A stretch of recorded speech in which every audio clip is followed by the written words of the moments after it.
नमस्कार साथियों, मेरे YouTube चैनल में आप सभी का एक बार फिर से स्वागत है।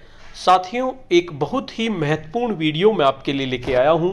जैसे कि आपको पता है कि आपका DA 3% बढ़ चुका है। अब DA के बढ़ने के बाद फिटमेंट फैक्टर भी बढ़ सकता है, और अगर फिटमेंट फैक्टर आपका 3 हो गया, पहले ये 2.57 था, और अगर अब ये बढ़कर 3 हो गया तो 31,740 रुपये बढ़ जाएगी सैलरी। हालांकि ये सभी की नहीं बढ़ेगी, जो मैक्सिमम सैलरी है वो 31,740 बढ़ जाएगी। आखिर फिटमेंट फैक्टर होता क्या है, ये सब हम आज की वीडियो में जानेंगे और एक कैलकुलेशन के माध्यम से समझेंगे किस तरह से फिटमेंट फैक्टर का प्रभाव पड़ेगा। साथियों, वीडियो को शुरू करने से पहले मैं आपको बता देना चाहता हूं, अगर आप चाहते हैं इस तरह की इंफॉर्मेटिव वीडियो आपको एक प्लेटफार्म पर मिले, तो उसके लिए मैंने इंफॉर्मेटिव वीडियो व्हाट्सएप ग्रुप और इंफॉर्मेटिव वीडियो टेलीग्राम ग्रुप बनाए हुए हैं। आप चाहें तो मेरे ग्रुप से जुड़ सकते हैं। ग्रुप का लिंक आपको वीडियो के डिस्क्रिप्शन बॉक्स में मिल जाएगा, जिस पर क्लिक करके आप मेरे ग्रुप से जुड़ सकते हैं। तो चलिए जानते हैं, केंद्रीय कर्मचारियों का महंगाई भत्ता डियरनेस अलाउंस बढ़ चुका है। 31% की दर से पैसा मिल रहा है, लेकिन अब केंद्रीय कर्मचारियों की फिटमेंट फैक्टर को बढ़ाने की मांग है। जाहिर सी बात है, अगर केंद्रीय कर्मचारियों का फिटमेंट फैक्टर बढ़ता है तो वो राज्य कर्मचारियों का भी बढ़ता है। 7th, CPC की सिफारिशों के आधार पर केंद्रीय कर्मचारियों की न्यूनतम सैलरी बढ़ाने के लिए फिटमेंट फैक्टर लागू किया गया था। जब आपका 7th पे कमीशन लगा था तो न्यूनतम सैलरी को बढ़ाने के लिए फिटमेंट फैक्टर को लागू किया था। फिटमेंट फैक्टर लगाने की वजह से केंद्रीय कर्मचारियों की न्यूनतम सैलरी पहले 6,000 थी, और जब फिटमेंट फैक्टर लगाया गया तो वे न्यूनतम सैलरी 18,000 रुपये हो गई। फिटमेंट फैक्टर फिलहाल 2.57 निर्धारित किया गया। हालांकि केंद्रीय कर्मचारियों की डिमांड थी कि इसे 3 किया जाए।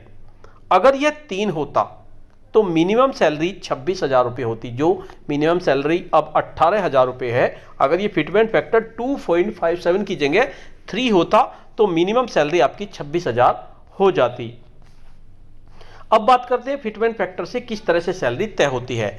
केंद्रीय कर्मचारियों की सैलरी तय करने में फिटमेंट फैक्टर का अहम रोल है।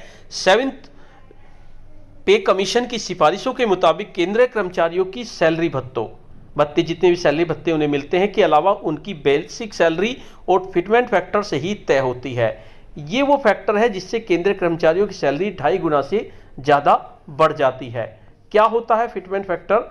7th पे कमीशन की सिफारिशों के मुताबिक फिटमेंट फैक्टर 2.57 है, जो आपका लागू हुआ 2.57।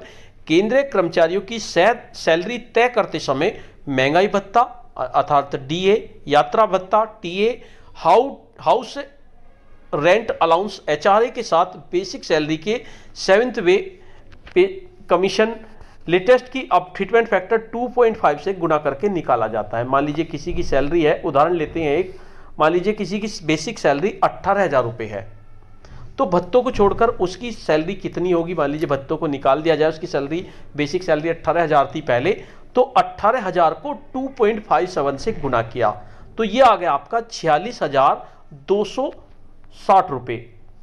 और अगर ये फिटमेंट फैक्टर आपका 2.57 ना होके 3 होता, तो अगर हम तो फिर बेसिक सैलरी जो उसकी 18,000 थी न्यूनतम सैलरी, वो फिर उसे 26,000 हो जाती न्यूनतम सैलरी, और अगर इसे 3 से गुणा किया जाए तो ये 78,000 रुपये होगी। तो कर्मचारियों को इससे बहुत ज़्यादा फायदा हो जाएगा।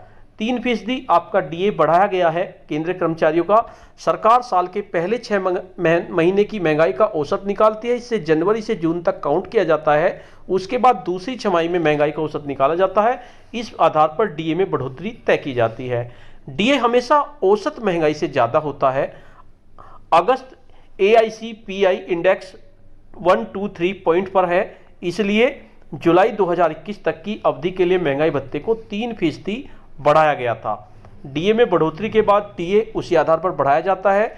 हालांकि राज्य कर्मचारियों को TA नहीं मिलता। DA में बढ़ोतरी TA से भी लिंक्ड है। इसी प्रकार HRA और मेडिकल रिम्बर्समेंट भी तय किया जाता है। जब सारे भत्ते कैलकुलेट हो जाते हैं तो केंद्रीय कर्मचारियों की मासिक CTC तय होती है, और इसके साथ साथ PF ग्रेच्युटी का योगदान भी होता है। सभी प्रकार के भत्ते और सैलरी फाइनल होने के बाद अब बात आती है मासिक प्रोविडेंट फंड PF और ग्रेच्युटी योगदान की। तो जैसे ही सैलरी बढ़ जाएगी तो पीएफ भी बढ़ जाएगा। पीएफ और ग्रेच्युटी योगदान बेसिक सैलरी और डीए से लिंक होता है। केंद्रीय कर्मचारियों का पीएफ और ग्रेच्युटी उनके फार्मूले से तय होता है। जब सारे भत्ते और कटौतियाँ सीटीसी से हो जाती है तो केंद्रीय कर्मचारियों की टेक होम सैलरी तय होती है। तो इस तरह से केंद्रीय कर्मचारियों की होती है। अब यही दुआ कीजिए कि केंद्रीय कर्मचारियों की मांग मानी जाए और उनका जो फिटमेंट फैक्टर है वो 2.57 की जगह 3 हो जाए। तो जैसे ही केंद्रीय कर्मचारियों का जाएगा उसके बाद इसका हमें भी फायदा होगा। तो साथियों, आज की वीडियो में इतना ही।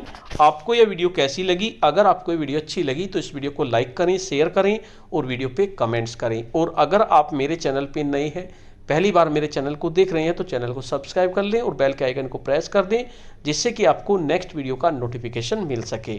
धन्यवाद।